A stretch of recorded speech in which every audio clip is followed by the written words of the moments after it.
Somewhere between the tobacco fields of eastern Carolina and the Cape Fear River, there existed a plantation that local records deliberately obscured for over a century. Between 1839 and 1857, 11 men disappeared from its quarters without explanation. Authorities recorded nothing. Churches remained silent. And in 1856, something was born in that house that made wealthy collectors from 3 states travel in secret, carrying bags of gold coins they'd never acknowledge in their ledgers. The child's existence was documented in falsified birth records, backdated legal contracts, and encrypted letters between prominent families, all carefully hidden until a courthouse fire in 1923 accidentally exposed what an entire county had conspired to bury. Before we continue with the story of Hollowcrest Plantation and the Vance family legacy, I need you to do something for me. If you're fascinated by true historical mysteries that blur the line between documented fact and terrifying possibility, hit that subscribe button right now. And I want to know. Drop a comment telling me what state or city you're listening from. Are you close to where this happened? Let's find out together. What makes this case particularly disturbing is not what was recorded, but what was systematically erased, and why an entire community chose silence over justice. Hollowcrest Plantation sat on 470 acres of increasingly exhausted soil in Duplin County, North Carolina, 7 miles south of where the roads forked toward Wilmington and Raleigh. By 1839, the estate that had once produced prosperity for 3 generations had become a monument to decline. The tobacco that had made the Vance family wealthy in the 1790s no longer grew with the same vigor. The soil, depleted by decades of intensive cultivation and the stubborn refusal to rotate crops, yielded smaller returns each harvest season. The house itself stood 3 stories tall, constructed from local cypress and brick fired in kilns on the property. Its windows faced east toward the sunrise, a deliberate choice made by the original builder who believed morning light would bless the family with continued prosperity. But by the time Nathaniel Vance inherited the estate in 1829 at age 37, those windows reflected only the reality of diminishing returns. Paint peeled from the columns. Several shutters hung at awkward angles, their hinges rusted by the humid coastal air. The formal gardens his grandmother had maintained with such pride had surrendered to weeds that grew waist-high by late summer. Nathaniel Vance was a man whose appearance suggested prosperity his circumstances no longer supported. He stood just under 6 feet tall, with the broad shoulders and thick hands of someone who had once performed manual labor, but had spent the last 2 decades avoiding it. His hair, still mostly dark at 47, was always pomaded and combed with precision. He wore tailored coats from a Wilmington clothier, even though he hadn't paid the man's invoices in 3 years. His boots were polished each morning by Samuel, one of the few enslaved men he hadn't yet sold to cover debts. The plantation maintained 32 enslaved people in 1839, down from 87 just 5 years earlier. Nathaniel had sold them in groups, families separated and scattered to plantations throughout the eastern counties, to textile mills in Raleigh, to shipbuilders in Wilmington who needed strong backs for heavy labor. Each sale provided temporary relief from creditors, but never enough to stop the slow collapse. The merchant bank in Wilmington held mortgages on both the land and the remaining people. The interest compounded quarterly. Nathaniel had married twice. His first wife, Catherine, died in 1829, giving birth to their 3rd child, a son who survived only 4 days. His second wife, Margaret, whom he married in 1831, came from a wealthy Charleston family. She brought a substantial dowry that temporarily stabilized the plantation's finances, and she brought something else. After 2 years of marriage, she gave birth to a daughter in the winter of 1827. The child, Elizabeth, was born during an ice storm that knocked down trees across 3 counties and killed livestock that couldn't find shelter. The midwife who attended the birth, a free woman of color named Ruth Carver, who had delivered babies throughout Duplin County for 20 years, noticed something wrong within hours. The infant's eyes did not follow the candle flame. They did not track movement. When Ruth passed her hand close to the baby's face, there was no response, no instinctive focusing that healthy newborns displayed. "Mr. Vance," Ruth had said carefully, standing in the doorway of the bedroom where Margaret lay exhausted, "the child cannot see. Both eyes. It is not temporary." Nathaniel's response was to immediately pay Ruth triple her usual fee and make her sign a document stating the child was healthy and normal in every way. He told her that if she spoke to anyone about the girl's condition, he would ensure she never worked in the county again. And in 1827, a free woman of color threatening a white man's reputation could face far worse consequences than unemployment. Ruth took the money and signed the paper with an X because she could not write her name, and she never spoke of it publicly again. Margaret Vance lasted 18 months after Elizabeth's birth before she took 40 drops of laudanum one April evening and never woke up. The official cause of death, recorded by Dr. Ephraim Stokes, was respiratory failure. No one questioned it. Women died frequently enough that another wealthy wife succumbing to unnamed illness drew little attention. She was buried in the family plot behind the house, beneath a marker that listed her name, dates, and nothing else. Nathaniel raised Elizabeth in near isolation. The girl grew up confined primarily to the second floor of the house, in rooms where the windows were kept shuttered. She learned to navigate by touch and sound, her small hands trailing along walls, her footsteps cautious on the wooden floors.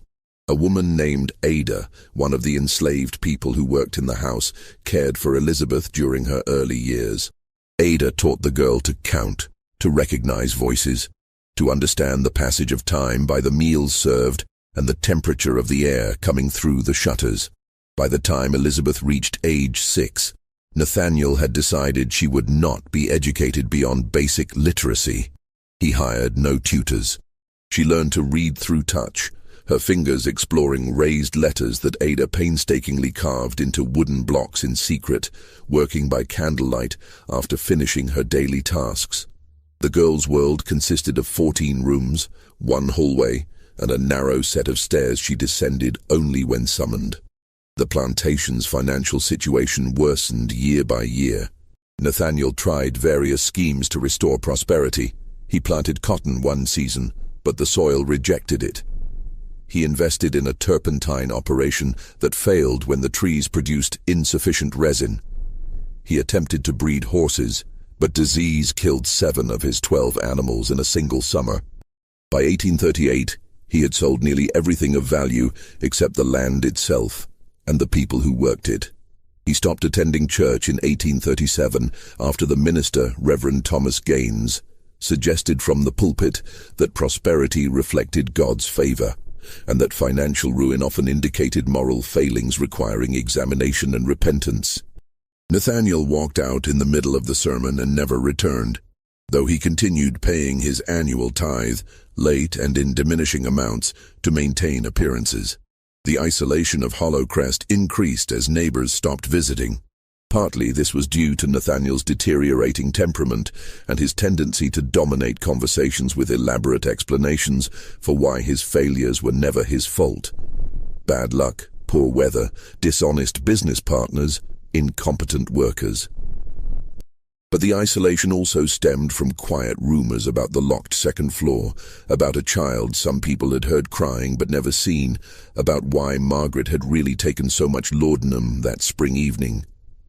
By early 1839, when Elizabeth was approaching her teenage years, Nathaniel spent long hours in his study reviewing account books that contained nothing but debt. The merchant bank in Wilmington had begun foreclosure proceedings. He had perhaps 18 months before they would seize everything: the house, the land, the people, every remaining possession.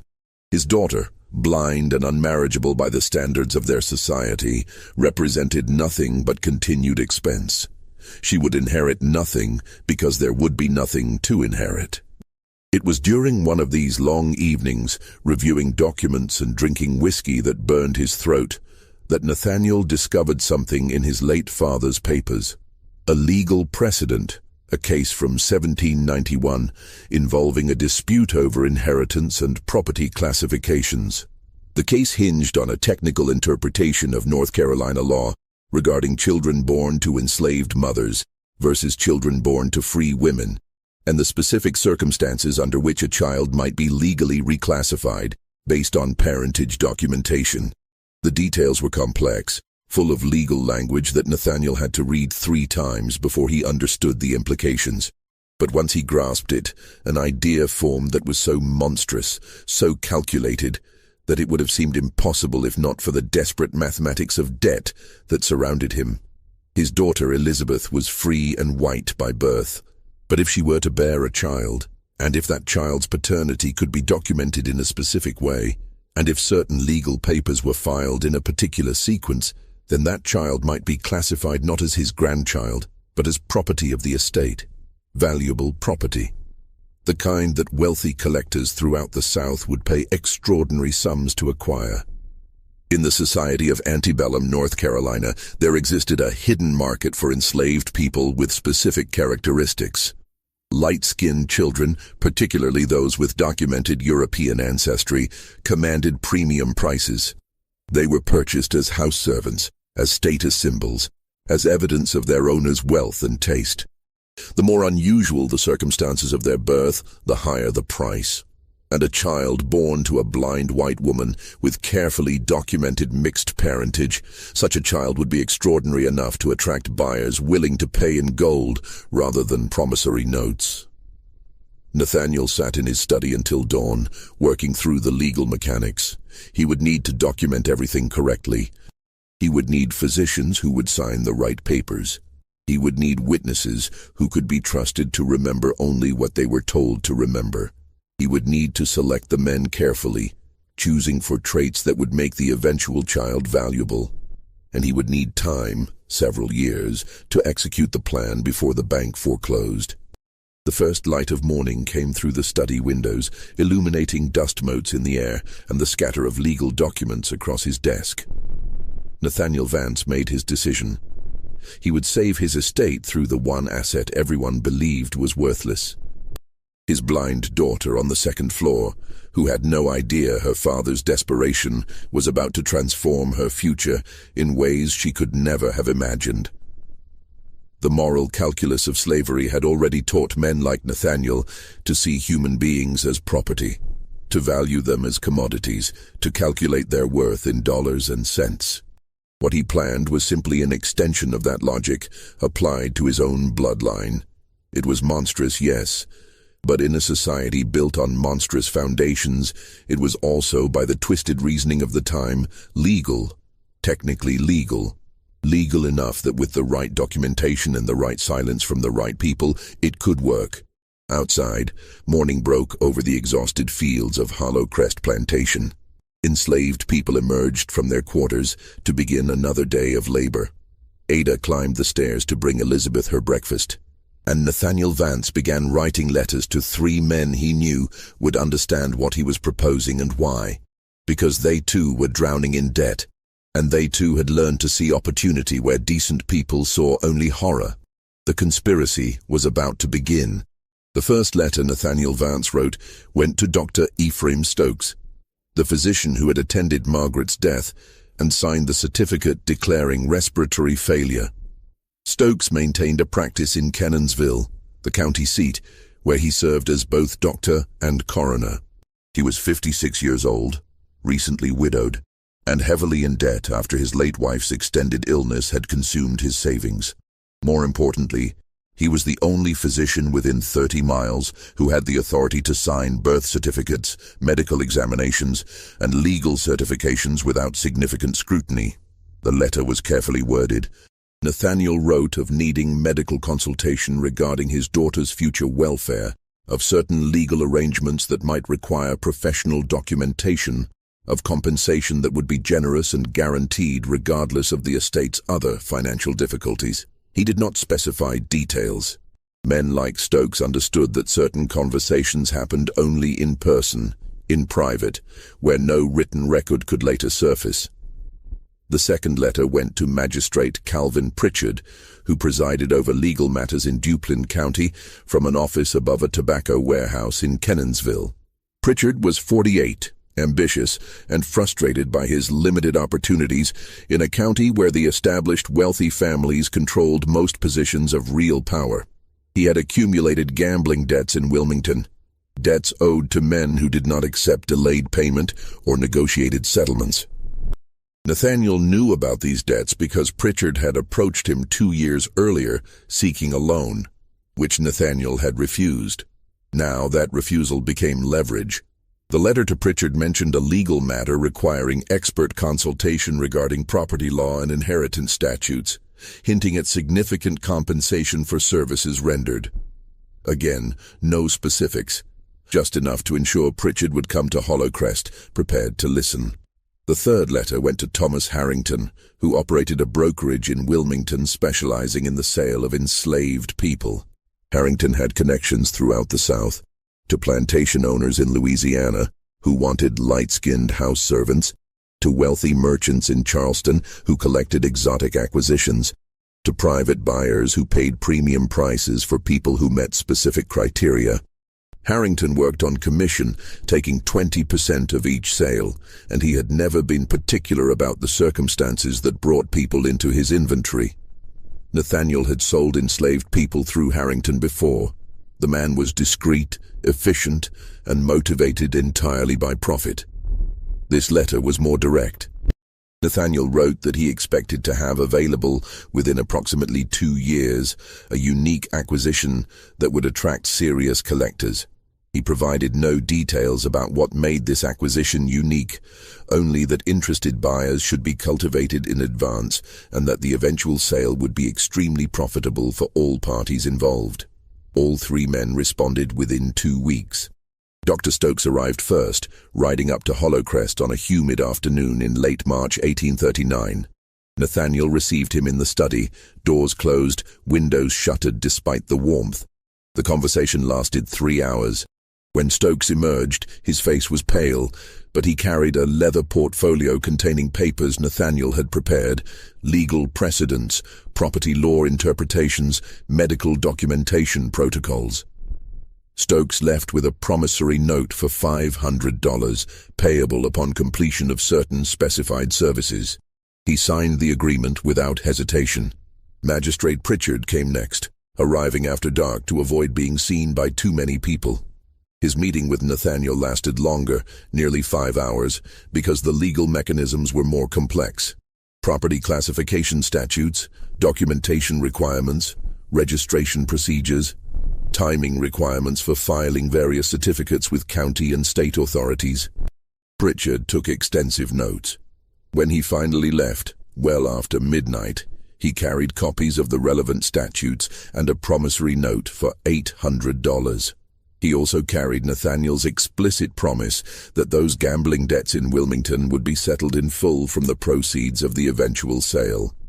Thomas Harrington required no in-person meeting. His response letter, written in the careful code language of his profession, indicated he understood exactly what was being proposed.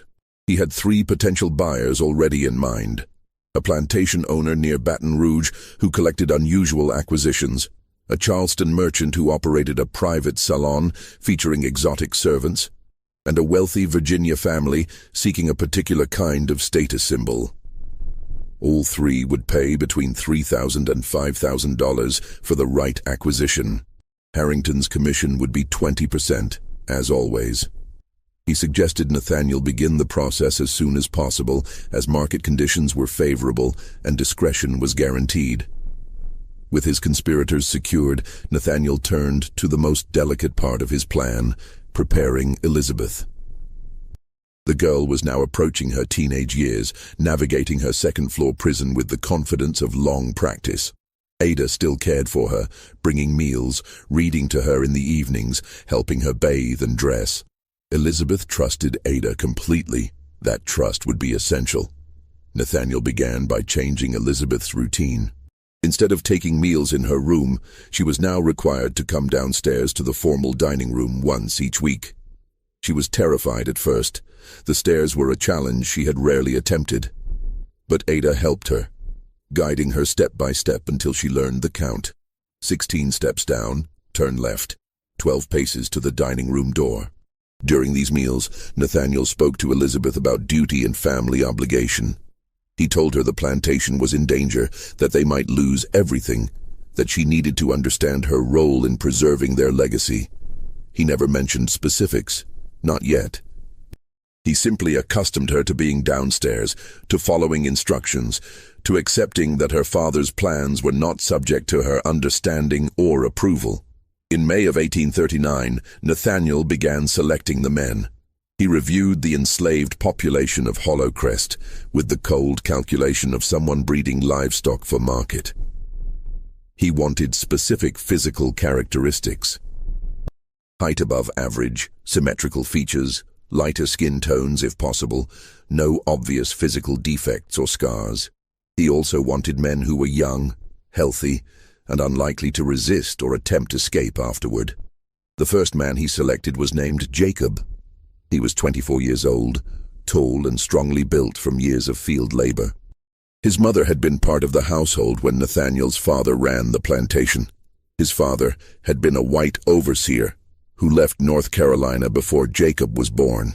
Jacob's skin was several shades lighter than most of the other enslaved people at Hollow Crest, and his features suggested mixed ancestry. He could read and write, forbidden skills that Ada had secretly taught him years earlier, and he worked as the head of one of the field crews. Nathaniel moved Jacob from the field quarters to a small room in the main house's ground floor, ostensibly to train him as a house servant. Jacob was suspicious immediately. Such promotions were rare and usually preceded sale to another estate. But he had no choice except to obey. Refusing would mean immediate punishment and likely sale anyway.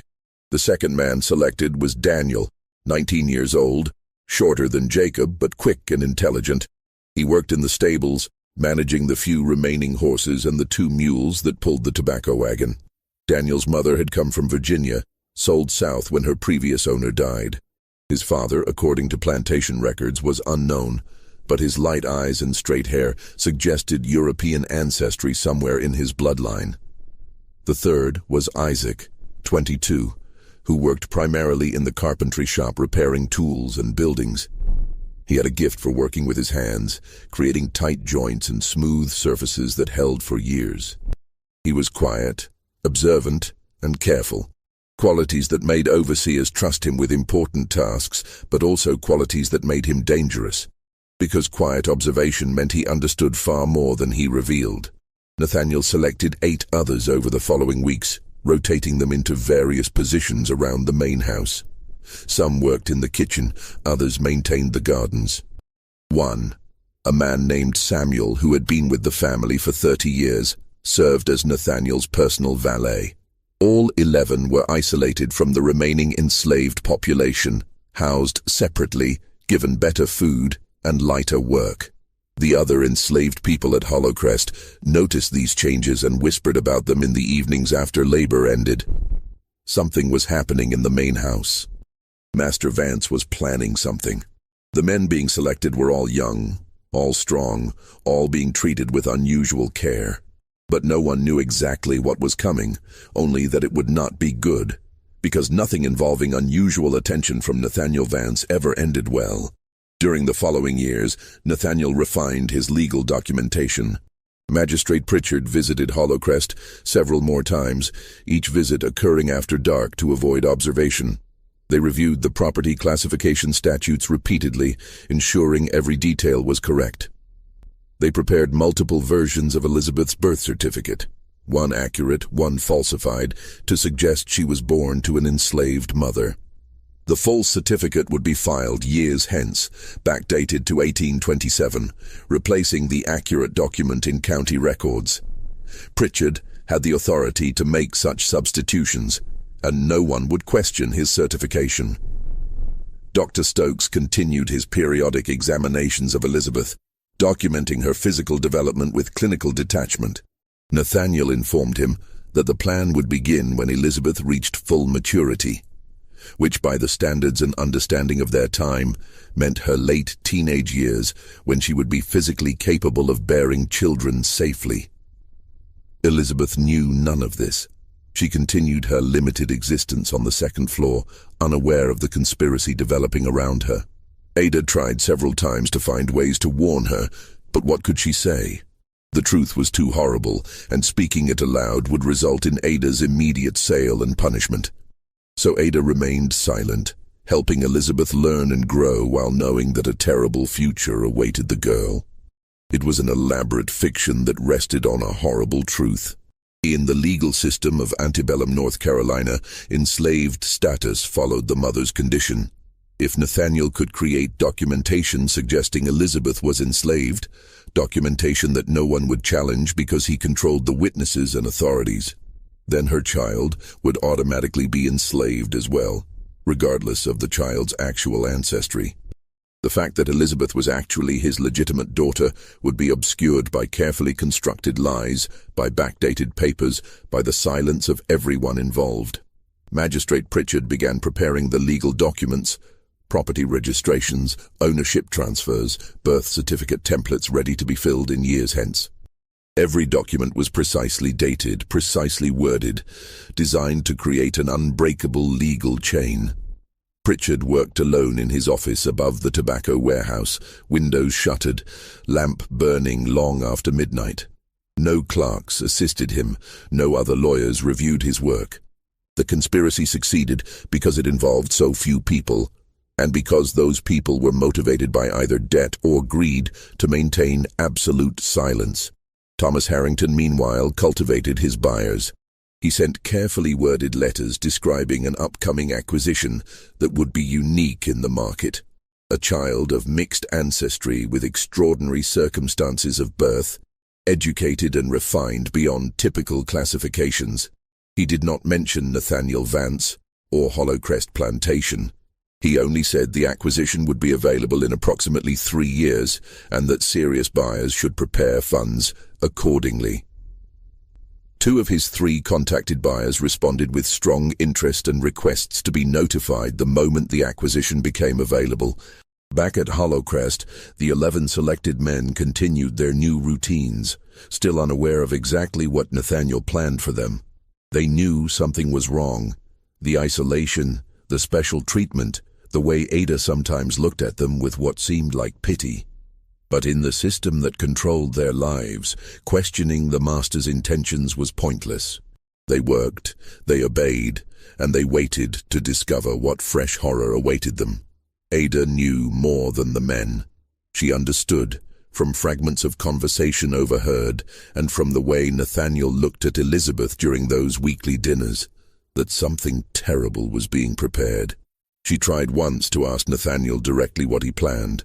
He told her that if she interfered or spoke to anyone at all, about what happened in the house, he would sell her immediately to a turpentine camp where enslaved women typically survived less than 2 years. Ada was in her 40s. She had lived at Hollowcrest since she was young. The threat was sufficient to ensure her silence, though not her cooperation. She could not stop what was coming, but she privately vowed to help Elizabeth survive it, whatever it was. By late 1843, the architecture of Nathaniel's conspiracy was complete. The doctor was secured, the magistrate was prepared, the broker had buyers ready. The legal documentation existed in draft form, waiting only for specific dates and details to be filled in. The men were selected and isolated, and Elizabeth, now 16 years old, continued her routines on the second floor, unaware that her father had already mapped out her future and her child's future to pay his debts. Elizabeth turned 18 in the winter of 1845. By the standards of antebellum North Carolina society, she was now of age, old enough to marry, old enough to bear children, old enough to be subject to her father's absolute authority over her future. The merchant bank in Wilmington had given Nathaniel until January 1846 to pay his accumulated debt or face foreclosure. The timeline was tight, but Nathaniel judged it sufficient. In the spring of 1845, Dr. Stokes examined Elizabeth and certified her physically capable of pregnancy. The examination was clinical and impersonal. Elizabeth, isolated her entire life, had no framework to understand what was being assessed or why. Stokes documented everything, and signed the medical certificate that Nathaniel required for his legal documentation. What happened over the following months at Hollowcrest was a systematic violation of human dignity that the legal framework of slavery made possible. Nathaniel executed his plan with cold precision. The 11 men, one after another, were brought into situations they could not refuse under threat of violence, sale, or death. Elizabeth, blind and isolated, had no power to resist her father's control. Ada, witness to everything, was powerless to intervene without facing her own destruction. The details of these months need not be explicit to convey their horror. What matters is understanding that this was not violence born of passion or rage. It was calculated exploitation, documented and planned, executed with the systematic efficiency of a business transaction. The men involved were victims as much as Elizabeth, forced into actions they would never have chosen, threatened with consequences they could not escape. By July of 1845, Dr. Stokes confirmed Elizabeth was pregnant. The plan moved to its next phase, maintaining the pregnancy, preparing for birth, and ensuring all legal documentation would be ready for the moment the child arrived.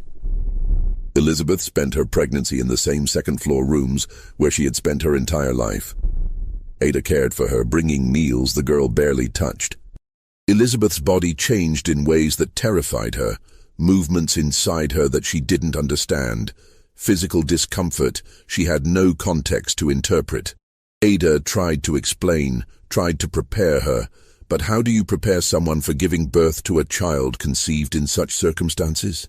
Nathaniel treated the pregnancy as a business matter. Dr. Stokes visited regularly to ensure everything progressed normally. Nathaniel corresponded with Thomas Harrington about potential buyers. Magistrate Pritchard finalized the legal documents that would classify the child as enslaved property from birth. The falsified documentation was elegant in its deception. Pritchard had created a complete backstory. Elizabeth was actually the daughter of an enslaved woman named Sarah who had worked at Hollowcrest years ago. Nathaniel had adopted this child out of charity and raised her in the house because of her blindness. Documents backdated to 1827 supported this fiction. The real birth certificate for Elizabeth was removed from county records and replaced with the falsified version.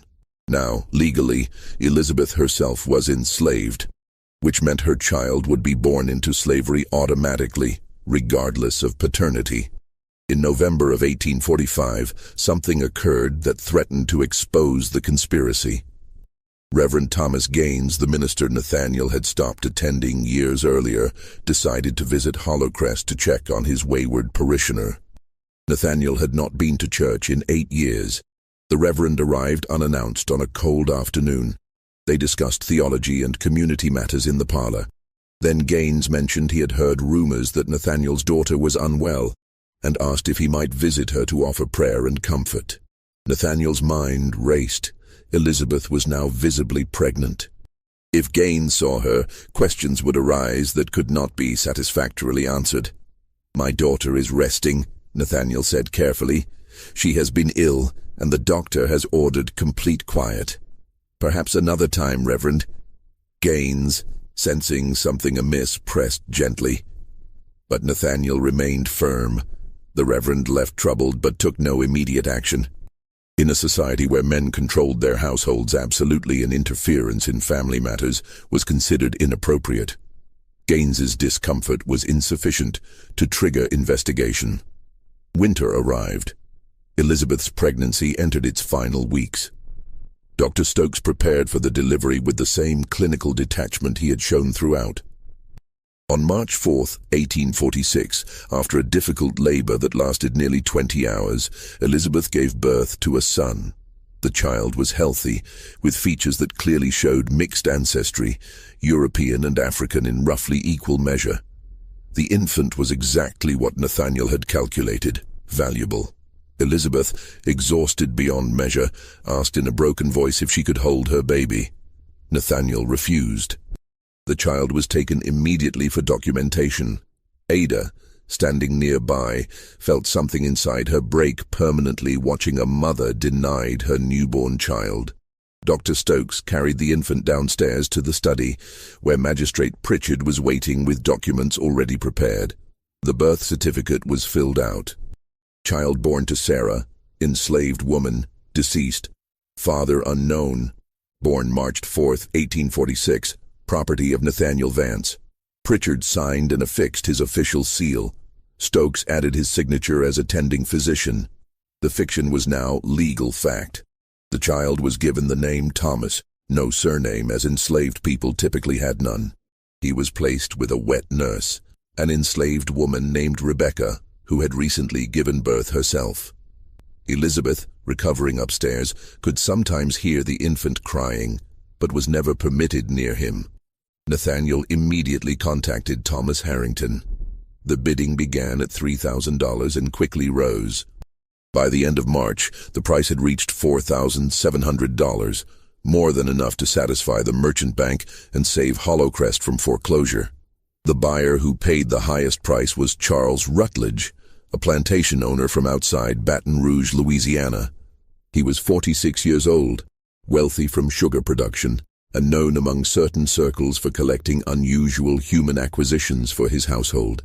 His plantation employed over 200 enslaved people, and among them were several dozen who served as display pieces rather than field laborers. Rutledge had a particular interest in children who could be raised from infancy to be completely dependent on him. He saw himself as a benevolent master who gave his special acquisitions lives of relative comfort in exchange for their absolute obedience. The logic of slavery had so thoroughly corrupted his moral reasoning that he genuinely thought purchasing an infant to be raised as exotic property was an act of generosity. He arrived at Hollowcrest on April 17, 1846, traveling by private coach with 2 servants. Nathaniel received him in the parlor. They discussed business, crop yields, market conditions, mutual acquaintances. Only after these pleasantries did Rutledge mention the real purpose of his visit. "I understand you have an unusual acquisition available," he said carefully. "I do," Nathaniel confirmed. "Born 6 weeks ago. Healthy, strong, good temperament. The circumstances of his birth make him particularly valuable." Nathaniel led Rutledge to see the child. Thomas lay in his crib, wrapped in clean blankets. Rutledge examined him with the detachment of someone evaluating livestock. He noted the skin tone, the features, the general health. He asked about feeding patterns, sleep habits, any signs of illness. "The birth certificate indicates the mother is deceased," Rutledge said. "What were the circumstances?" Nathaniel explained that the child's mother, Sarah, had been an enslaved woman who died during childbirth, a common enough occurrence that raised no suspicion. He showed Rutledge the birth certificate signed by both Dr. Stokes and Magistrate Pritchard. He emphasized that the child was legally classified as enslaved property from birth, with clear documentation. What Nathaniel did not mention was that Elizabeth was recovering upstairs, that the dead Sarah was actually his living daughter, that the entire documentation was fraud. Rutledge asked no questions that would have exposed these lies because wealthy buyers purchasing unusual acquisitions understood that discretion was essential. $4,700, Rutledge said. "Payable in gold today, if the child can travel immediately." "Agreed," Nathaniel said without hesitation. The transaction was completed within 2 hours. Rutledge's servants counted out gold coins, mostly eagles and double eagles, heavy and bright. Nathaniel signed the bill of sale. Magistrate Pritchard, present to witness, affixed his seal to the document. Rebecca, the wet nurse, prepared Thomas for travel. She wrapped him in warm blankets and gathered his few possessions. She had grown attached to the infant over the 6 weeks she had cared for him, but she had no power to resist this sale. She kissed the baby's forehead once before handing him to Rutledge's servants. Elizabeth, lying in her room upstairs, heard the commotion of departure, horses, carriage wheels, voices. Ada came to her and said quietly, "They are taking the baby away." "Where?" Elizabeth asked. "Louisiana. You will never see him again." Elizabeth had not been permitted to hold her son even once. She did not know his name. She had heard him crying but had never touched him, never fed him, never been allowed near him. The child was gone, and with him went any illusion that what had happened to her had been anything other than a calculated business transaction. Nathaniel watched Rutledge's carriage disappear down the road. He returned to his study, opened the safe, and counted the gold. $4,700. Enough to satisfy the bank's demand, with funds remaining for operations. The next morning, Nathaniel traveled to Wilmington and paid off the mortgage in full. The bank's president congratulated him on finding resources to save his estate. The foreclosure was cancelled. Hollowcrest was saved. But the conspiracy had left too many witnesses, too many people who knew fragments of truth. Nathaniel understood that his secret was only as safe as the silence of everyone involved, and silence, he knew, was difficult to maintain indefinitely. The first crack in the conspiracy appeared 8 months after the sale, in December of 1846. Isaac, one of the 11 men, attempted to end his own life. He was discovered and stopped before he succeeded, but the attempt itself signaled that the psychological toll of what had occurred was becoming unsustainable. Isaac had been unable to reconcile what he had been forced to do with his continued existence. Nathaniel had him punished for the attempt and then sold him to a plantation in Virginia. The sale served 2 purposes: punishment and elimination of a witness. Isaac disappeared from Duplin County, taking his knowledge with him but also spreading it in whispered fragments to people he encountered in his new location. Ada remained at Hollowcrest, still caring for Elizabeth, but her demeanor changed. She became withdrawn, speaking less, moving through her duties mechanically. Other enslaved people noticed and asked what was wrong, but Ada would not explain. The weight of what she had witnessed, combined with her inability to prevent or expose it, was crushing her spirit day by day. In March of 1847, exactly 1 year after Thomas's birth, Elizabeth's psychological state deteriorated sharply. She had been largely withdrawn since the delivery, barely eating, speaking only in monosyllables, spending her days lying in bed staring sightlessly at the ceiling. Now she began having episodes, screaming without provocation, refusing food for days, retreating so far into herself that Ada feared she might never return. Dr. Stokes was summoned.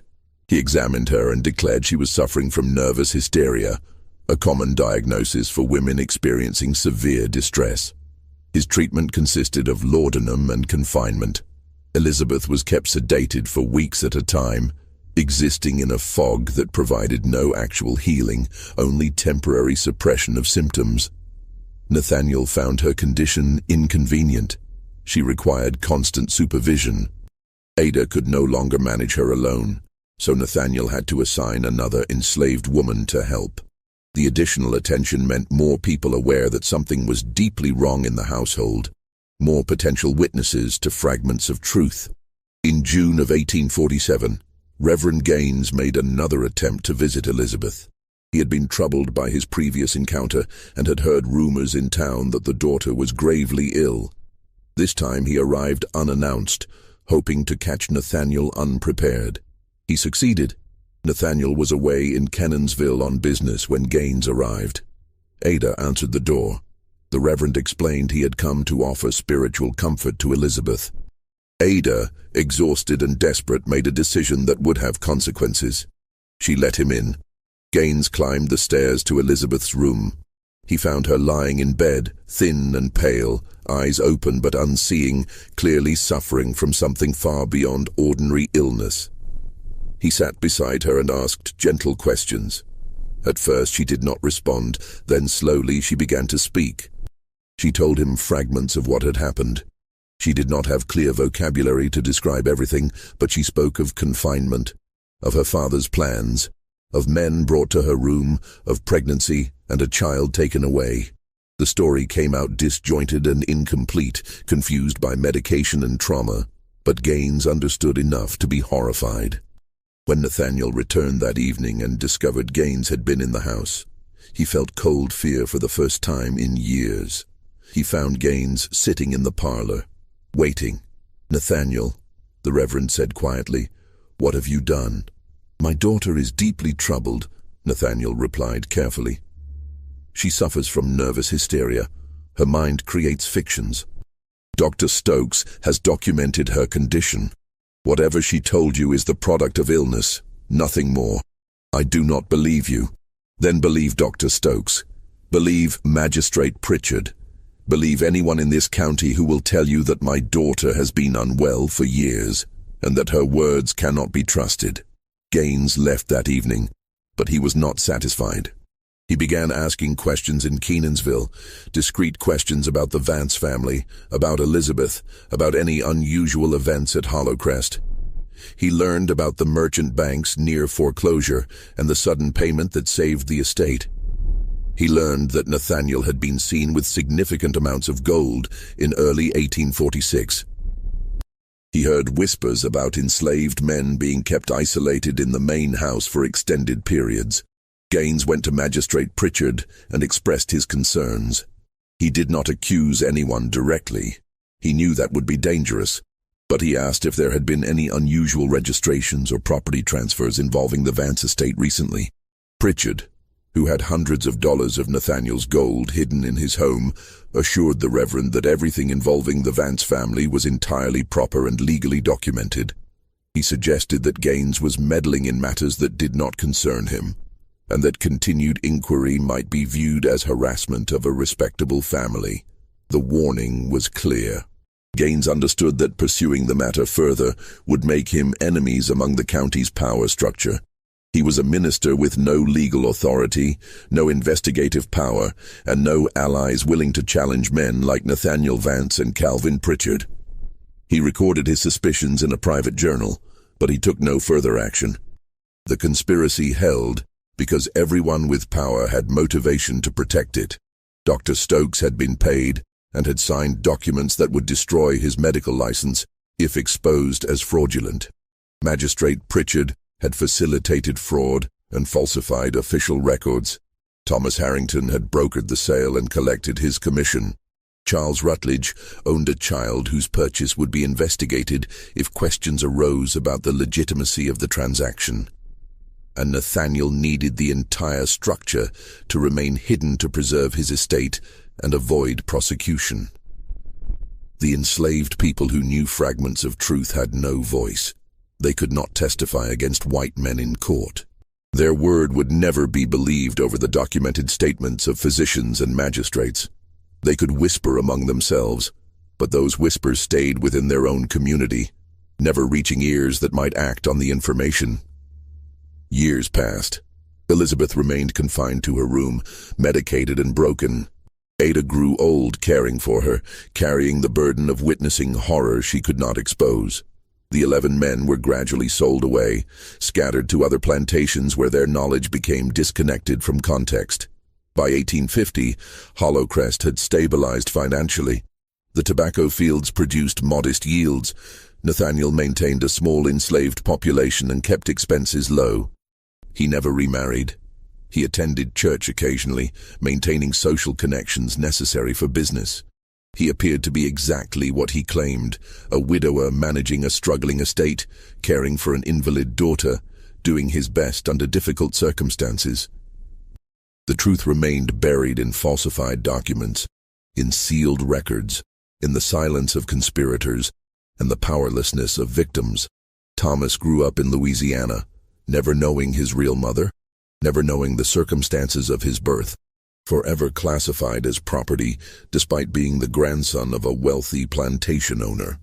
Just when we thought we'd seen the depths of this horror, the true scale of the conspiracy would only become clear decades later, when an accident would expose what an entire county had worked so hard to hide. If this story is giving you chills, and you want to know how this secret was finally revealed, make sure you're subscribed so you don't miss the conclusion. Hit that like button to support content that uncovers the darkest corners of American history, and share this with someone who needs to understand that the real monsters often wear respectable faces. Let's discover together what happens when the truth refuses to stay buried. The truth might have stayed buried forever, if not for a fire that destroyed the Duplin County Courthouse in Kenansville on October 14, 1923, 77 years after Thomas's birth. The fire started in a storage room where old records were kept in wooden filing cabinets. It spread rapidly, consuming most of the building before firefighters could contain it. Much of the county's historical documentation was destroyed. During the cleanup and recovery effort, workers sorting through water-damaged and partially burned documents discovered something strange. 2 birth certificates for the same person, both dated 1827, both claiming to document the birth of Elizabeth Vance. One certificate listed her parents as Nathaniel and Margaret Vance. The other listed her mother as Sarah, enslaved woman, deceased, and her father as unknown. The discovery made no sense. Why would 2 contradictory certificates exist for the same person? A local historian, Harold Jensen, became interested in the mystery. He began researching the Vance family, pulling together property records, bills of sale, tax documents, any surviving information about Hollow Crest Plantation.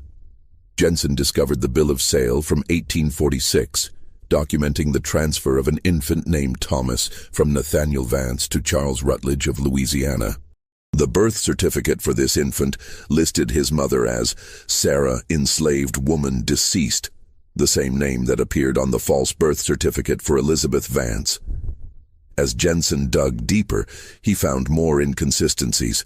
Medical records signed by Dr. Ephraim Stokes that seemed to document the same person under different names and classifications. Property registrations filed by Magistrate Calvin Pritchard that contained suspicious timing and unusual legal language. Letters between Nathaniel Vance and Thomas Harrington discussing an acquisition in terms that suggested something beyond a normal transaction. Jensen published his findings in the Duplin County Historical Quarterly in 1924 under the title The Vance Family Mystery: Evidence of Documentary Fraud in Antebellum Property Records. His article carefully avoided making explicit accusations. He could not prove what had actually happened, only that the documents contained contradictions suggesting deliberate falsification. The article attracted attention from other historians and researchers. Some dismissed Jensen's work as over-interpretation of damaged documents. Others argued he had uncovered evidence of one of the most disturbing cases of legal exploitation in North Carolina's history: a father selling his own grandson by deliberately classifying the child as enslaved property through fraudulent documentation. Additional evidence surfaced over the following years. A diary kept by Reverend Thomas Gaines was discovered in a church archive in 1931. It contained entries describing his visits to Hollow Crest, his conversation with Elizabeth, his suspicions about what had occurred, and his frustration at being unable to pursue the matter due to the county's power structure protecting Nathaniel Vance. In 1947, a descendant of Ada located a collection of letters Ada had written late in her life to a friend. These letters, never mailed, were found among Ada's possessions after her death. In them, she described in painful detail what she had witnessed at Hollow Crest: the conspiracy, the systematic exploitation, the birth of Thomas, the sale to Charles Rutledge. She wrote, "I witnessed evil that I was powerless to stop, and that powerlessness has haunted me every day since. That child was born innocent into a system that made him property, and his own grandfather sold him for gold." These discoveries built a circumstantial case that historians now largely accept as accurate. Nathaniel Vance, facing financial ruin, orchestrated a conspiracy involving a physician, a magistrate, and a broker to exploit his blind daughter for profit. He used falsified legal documents to classify her child as enslaved property and sold that child to a Louisiana buyer for $4,700, using the proceeds to save his plantation from foreclosure. The conspiracy succeeded because it exploited the legal framework of slavery, which already classified human beings as property and gave masters nearly absolute power over them. It succeeded because the people with authority, doctors, magistrates, brokers, were motivated by debt and greed to participate. And it succeeded because the victims had no voice in a society that systematically denied them legal standing, credibility, and power. Elizabeth Vance died on November 3, 1863, at age 36. having spent the last 17 years of her life confined to her room at Hollowcrest, heavily medicated and psychologically destroyed. She was buried in the family plot without ceremony. The official cause of death was listed as respiratory illness, but Ada's letters suggest Elizabeth simply stopped eating and drinking, choosing release over continued suffering. Nathaniel Vance survived until 1871, dying at age 79. He never faced legal consequences for what he had done. He maintained his position in the community until the Civil War disrupted plantation society. After the war, he lived quietly at Hollowcrest, the estate diminished but still functioning. He was found dead in his study one morning in February, a half-empty bottle of whiskey beside him and account books spread across his desk, still calculating profits and losses until his final moments. Dr. Ephraim Stokes died in 1854 of a stroke. Magistrate Calvin Pritchard was killed during the Civil War in 1864 when a Union cavalry unit raided Kenansville. Thomas Harrington continued his business until the Emancipation Proclamation, after which he declared bankruptcy and died in poverty in 1867. Ada lived until 1882, surviving long enough to see the end of slavery, but never recovering from the trauma of what she had witnessed at Hollowcrest. Her letters suggest she viewed her long life as punishment rather than blessing, forced to live with memories she could never escape and knowledge she had been powerless to act upon. Of the 11 men involved in the conspiracy as victims, records suggest 9 were sold to other plantations between 1846 and 1852. One remained at Hollowcrest until the Civil War, when he fled north and was never seen again. Isaac, who attempted to end his life and was sold to Virginia, died there in 1851 under circumstances recorded only as accident.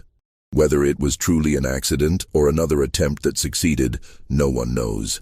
Charles Rutledge, the Louisiana buyer, continued operating his plantation until 1863, when Union forces seized it during the war. The fate of Thomas, the child he purchased in 1846, is unknown. No records exist describing what happened to him after childhood. He may have escaped during the chaos of the Civil War. He may have died young, as many enslaved children did. He may have lived a long life, eventually gaining freedom, never knowing the truth about his birth or the circumstances that made him property instead of heir. Hollowcrest Plantation still exists, though in ruins. The main house collapsed in the 1950s, leaving only the brick foundation and parts of the first-floor walls. The land is privately owned, used for timber farming. Local preservation groups have occasionally discussed documenting the site's history, but the darkness of what occurred there makes it difficult to commemorate. The story of what happened at Hollowcrest between 1839 and 1846 represents one of the most disturbing documented cases of how the legal framework of slavery could be manipulated to commit atrocities that were technically legal within their historical context. It demonstrates how systems of oppression, once established, can be exploited in ways that follow logically from the fundamental premise that human beings can be property. It also reveals the profound powerlessness of victims within such systems. Elizabeth, blind and isolated, with no legal standing to resist her father. The 11 enslaved men, forced into actions they would never have chosen, under threat of death or sale. Ada, witnessing everything but unable to speak or act without facing destruction herself. And Thomas, born into slavery because his grandfather's desperation and the law's definitions intersected to deny him the freedom his ancestry should have guaranteed. What do you think of this story? Do you believe everything was revealed? Or do you think there are still secrets buried in Duplin County's soil? The documents discovered in 1923 opened a window into this horror. But how many similar cases remain completely hidden? Their victims and perpetrators all dead, their stories erased by time and deliberate destruction of evidence? Leave your comment below and tell me what you think. If you found this historical investigation compelling and disturbing, subscribe to our channel, hit that notification bell so you never miss another deep dive into America's darkest secrets, and share this video with someone who needs to understand that horror is not always supernatural, Sometimes the real monsters are human, and the real terror comes from systems that allow them to operate with impunity. See you in the next video, where we'll uncover another piece of history that was meant to stay buried forever.